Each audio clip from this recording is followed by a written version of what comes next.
0-2. 1-2.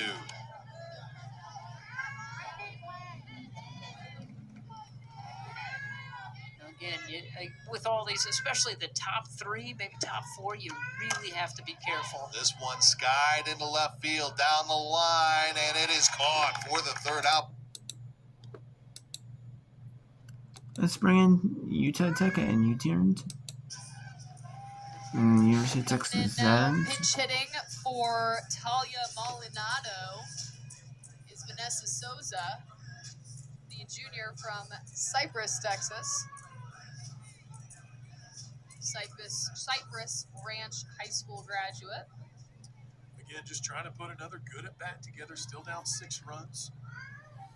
Well, you can see each of these teams' problems kind of be visible in this game. UTA made some mistakes defensively, and the Trailblazers here having a hard time trying to fit this one out. Now, they've only given up 1 run, but the last 2 innings, you can see how they've struggled in these games with holding leads and just nailing down the end of the games. The first of the game, they've been really good, especially pitching, and that's kind of fallen apart. So, seeing if they can kind of keep the pieces together and get a win.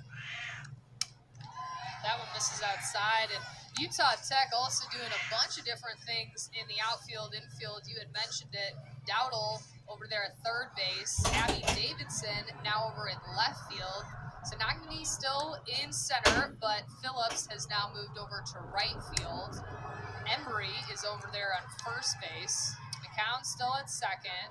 Yeah, what you're seeing is Coach Simpkins putting his best defensive players with a big lead where they need to be. You might do it from a pitch hit like they did with Dowdle earlier in the game, but you're putting your best defensive players in their best position and trying to get out of these innings because you got a big lead. That one in there for the strike from right.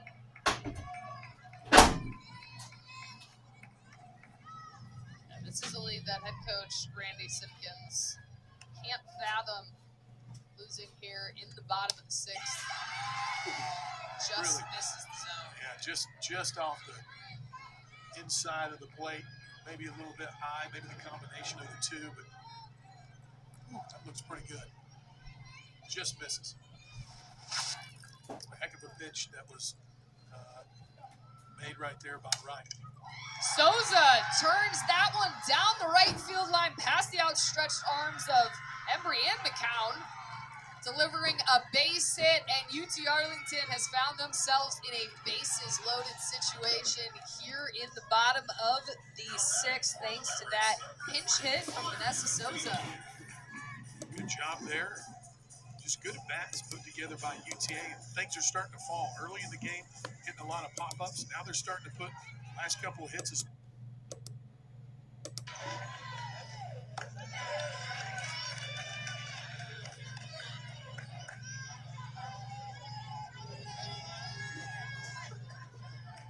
Let's see the schedule for the night 10 supply championships. There's Chicago. The former will play at noon Central, 1 Eastern tomorrow in the winners bracket game. And then we have a winners bracket game with St. Louis. We'll take on Dane. And then St. Joseph, which should win. They're Russian. Even though Russian is making a little bit of a comeback. They're going to take on the loser of the 4-5 game. Game 4, Game 5, which is the lower seed. And then the winners of the Chicago Fordham and St. Louis Dean will play Friday at noon. And then it's 1 Eastern. And then 3:30 Eastern is St. Louis Dean. 6 Eastern is St. Joseph's going to take on Fordham Dean, Rivers lower seed. And then the higher seed that will play the higher loser, which is should be Fordham, the Fordham wins. The Chicago will automatically go to games 6. Automatically go to game 8. And then St. Louis team will go to game 6 back to back. However, most likely it could be Fordham won game 6. And then And then we have game 8 will be St. Louis Dean loser. And we got 3:30 Eastern Friday. Then you have Chicago for St. Louis Deaner. So yeah. 2-2 to Goodwin, skips in. Wow. And from 0-2, it's 3-2. Wow, so George Washington might come back. Runners will be going with the pitch. This makes it a little bit difficult, more difficult play. Cadence Gilliland on deck. The payoff is foul away.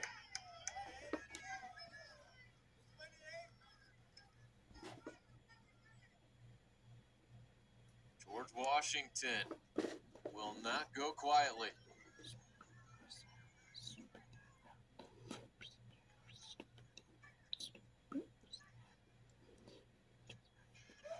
And it's ball 4. The bases are loaded with 2 outs. The potential game-tying run is now on deck.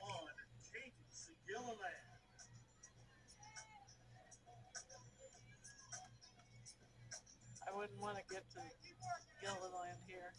She's had good at bats all day. He sure has. She struck out her last 2 times, though. Takes strike 1 here. Still getting ahead. She's been doing that. Yeah, she has. Farina just looking for that put-away pitch. It's eluded her to this point. Gilliland behind 0-2.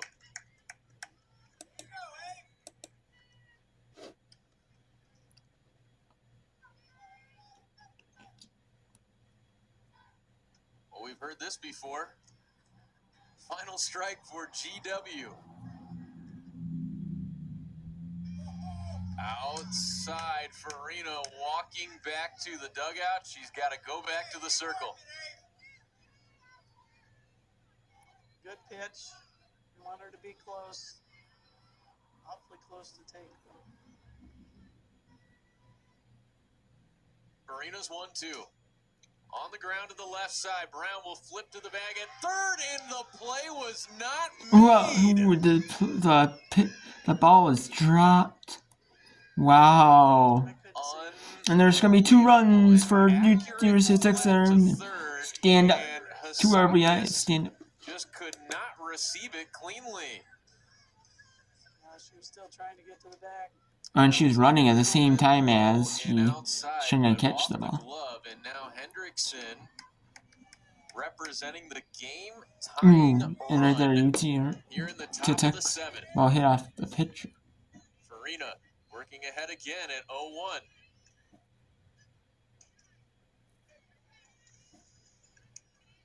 One ball, 1 strike. An error has continued this game. You can't see from our angle, but you got to think there's some action up for St. Joe's. That's fouled away by Hendrickson. You would think so. She has done a... Could you imagine though if there's a Grand Slam George Washington? Oh man. Keeps getting to 2 strikes. She has again. Hendrickson 2-2. Outside 2-2. Yep, and you can see the umpire that ever since I've focused really on it. You can see the umpire's been calling that pitch. Seems like they've been calling that pitch, that close pitch. Not all game. He's been calling it all game. Is lined to third, and this time Hassapis. I mean, no doesn't mean like calling it like off, just calling it earlier name, not calling it later. No, not been calling it all game. Seems like. And there's the game. St. Joseph's 8, George Washington 4. And that's the win. So George Washington moves to game 6.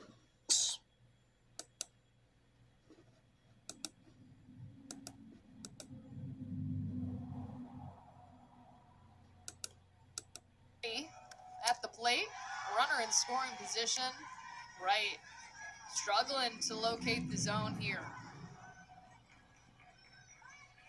Utah Tech just wants to end the bleeding here. Get an out. Yes, they do. However you can do it. Absolutely. Find an out. I mean, it's the most ugliest out you can get. Clarity off Or the tip luckiest for out Matt you can get. Falls. That one. Got to watch out on deck. Peyton Holland showing those SEC type skills, ducking. As her coach said that when she first saw her, Coach Dill down at the first base line said she felt like Holland looked like an SEC player, even though she was playing junior college softball. What a compliment. Yeah. As McClarity pops that one up. McCown coming over the second base And to there are only make 2 the outs. shallow Oh, wow. I thought center field it seemed like grab there was for 3. out number 2. So you needed an out for 3 Utah outs. Tech. They delivered. Yeah, it's you got one deep exhale right there. You need one more to get out of this inning, and you're still up 3 runs.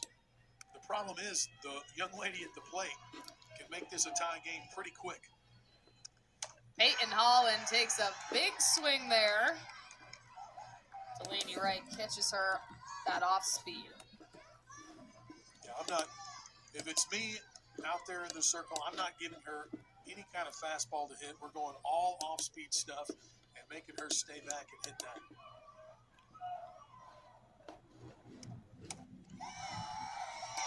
That one misses the zone. Marcos and Holly will throw over to McCown. Yeah, that's a good stop there by McCown, getting her whole body in front of the. And we have Penn Northwestern 3-0 over Pennsylvania State. Liberty 1-0 over West Virginia Tech. We have South Carolina State 3-1 over Delaware State. North Coastal 2-0. Louisiana 3-0 over Troy. Virginia 1 falls Pittsburgh 1-0 over Virginia. 5-2 Georgia over LSU. Utah Tech 7-4 T-shirt. They're now 8-5 over Evansville. UC San Diego UC San Barbara 7-0. And UTSA North Texas 6-0. Mm-hmm.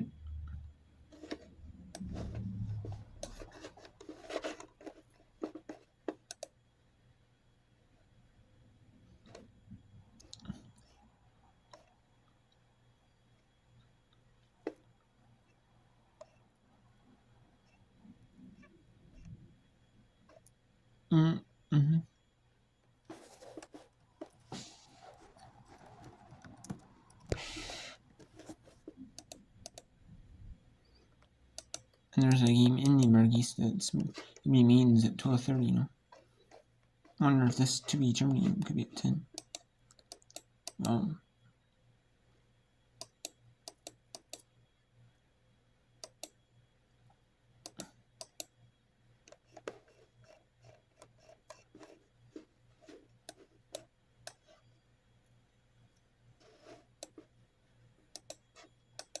We already have one SoCon. We already have one championship game going late. I know what, that's extended. I wonder if there's a second championship. It might go a little bit late.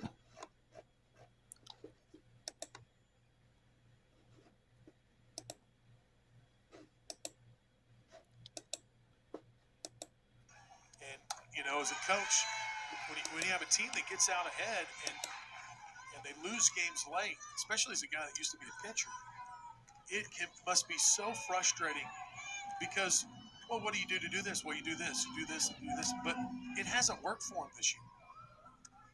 And so it's the same story. How can we fix these mistakes we have at the end of the game? And for this game, it really, you know, they've walked a couple, but for the most part, this has been UTA going from like 3 hits in the game. They've had 6 in the last 2 innings, and that's really what flipped the script. They've put together better at bats. Yeah, hard to believe that Utah Tech 12 hits on the game now. UT Arlington up to 9. Yeah, and 6 of those have come in the last 2 innings.